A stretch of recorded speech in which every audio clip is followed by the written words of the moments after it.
Our next game is Tag Team 2025, designed by Grisha Herman and Cornet Labrat from Faraway fame, with art from Xavier Weffenduren. The two-player game plays in 10 to 15 minutes, ages 10 plus, and is hitting the streets on September 24-ish. It's available from the publisher for pre-order over at Hachette, and it is published by Scorpion Masqué. Tag Team is a fighting game in which each player controls two fighters determined to vanquish their opponents. The game comes with 12 fighters, each with their own deck of unique abilities, special moves, and a starting card. Players begin the game with a 2-card deck consisting of their fighters' starter cards, and then shuffle each fighter's remaining cards together and set them aside.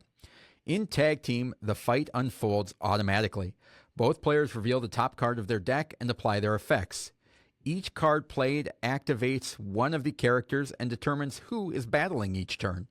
The process continues until the deck runs out, which in the first round is only 2 turns. Then the players have a chance to enhance their battling deck by adding a card from their shuffled character cards. Players can insert the new card anywhere in their deck, but they cannot reorder any of their existing cards. And then a new round begins. Players continue battling until a character is defeated, and the player left standing is the winner. So, fairly simple concept. You get 2 fighters, mash them together. That's your team. You go up against a rival. It's a 2-player game. You fight against one another. The cards that come out are revealing who's battling who. Let's pause there real quick. Sure. So, when Doug's saying who's battling who, he's got 2 characters, and I've got 2 characters, and when we reveal a card, those characters are going to battle each other. They're engaged in combat. Yes, they are. And that's... So we're always fighting each other. It's 2 players only, but that flip, that reveals which of our 2 are engaged in combat. So I just wanted to jump in there and clarify a little bit. So what do you like about this one, Michael? I absolutely love this game. This is... I am a big fan of a lot of battle games. I have a shelf to my left with Dice Throne, Unmatched, and Tag Team. As soon as I get it back from Doug, will live on that. I love the balance of having 2 characters in my head with their abilities versus your 2 characters and your 2 abilities, and trying to just add in a slight another either offense or defense card to impact that gameplay. I similar to what I said about games earlier, I feel like I'm playing a full game in 10 to 15 minutes. I love the ramp up is immediate. I mean, we have the same starter cards, but as soon as we go into round 2 and we're adding 1 card into our deck and impacting the order of where that card is placed, boom, it is on. Am I going offense? Am I going defense? And some characters actually ramp up if you go defense, and you want to get hit a little bit early on, but then that balance, I've certainly not played all of the characters in the base box, but I've gone through enough of them now to really have a feel for the game and what's happening. Game I'll play with my nieces and my nephews. Game I will take in with me if I'm going back into the schools at any time. Perfect indoor recess game, perfect family game. It works well for me. That's what I'll say about it. Yeah, Michael is dominant in this. This is in his wheelhouse, and he destroys me. He's very good at this. This Sorry, is a man. game.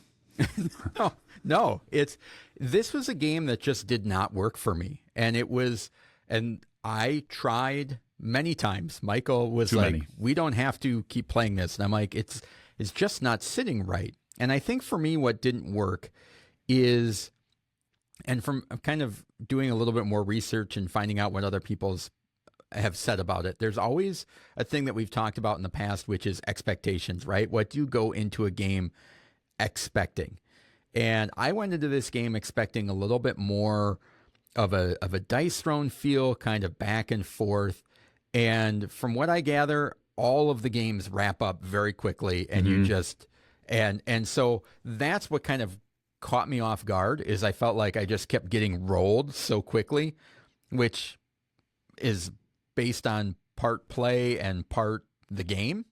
Yeah. And so I just never really felt like I had the right amount of control to luck ratio. And if there's an edge to one of those, I don't know which one I'm bad at. That's a really good inference. When you were talking about expectations, the word I wrote down was control.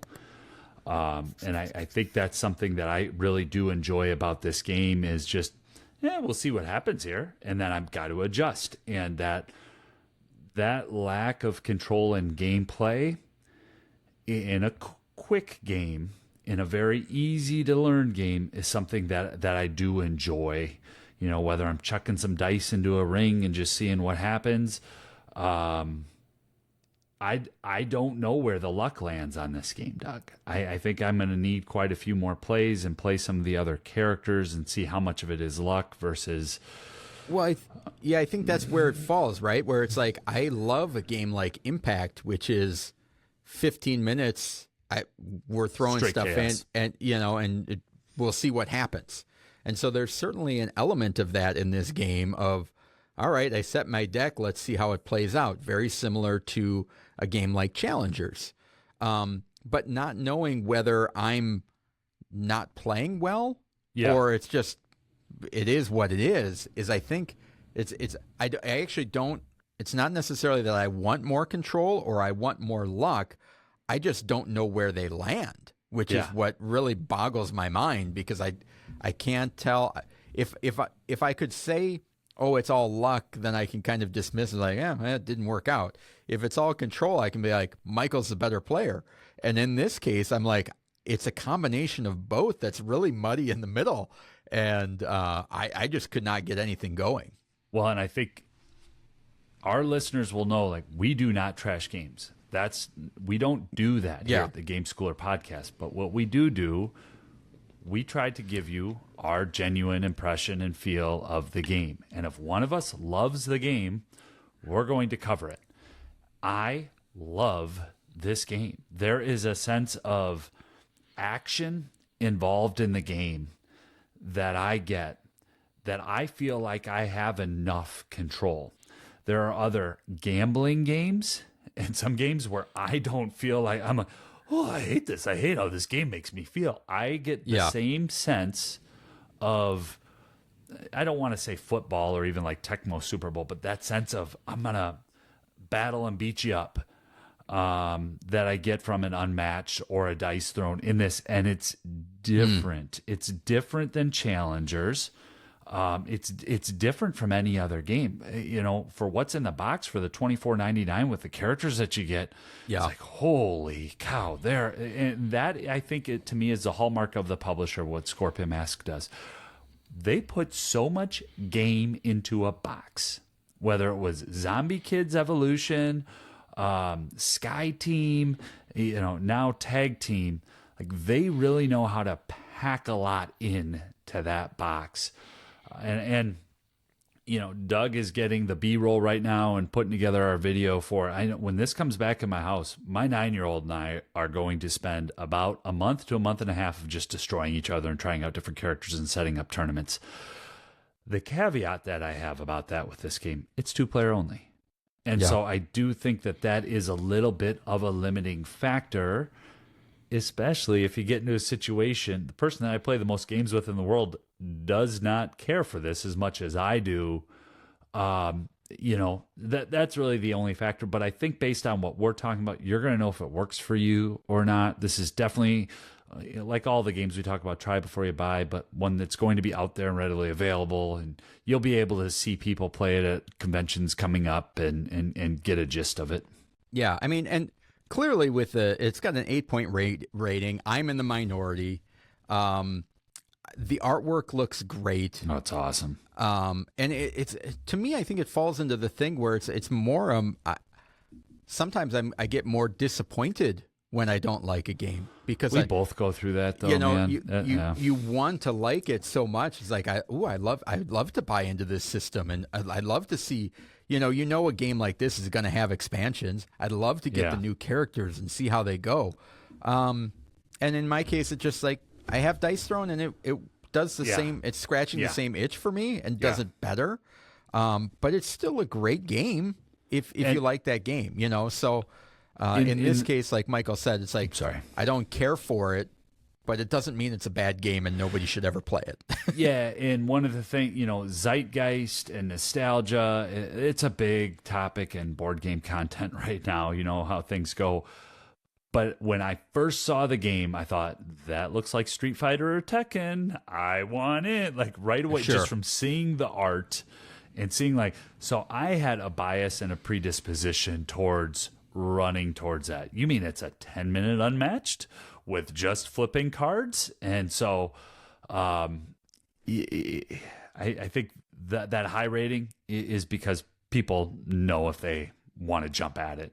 It hasn't even hit the streets yet. It's one that I really hope does get supported and more content comes out for, though.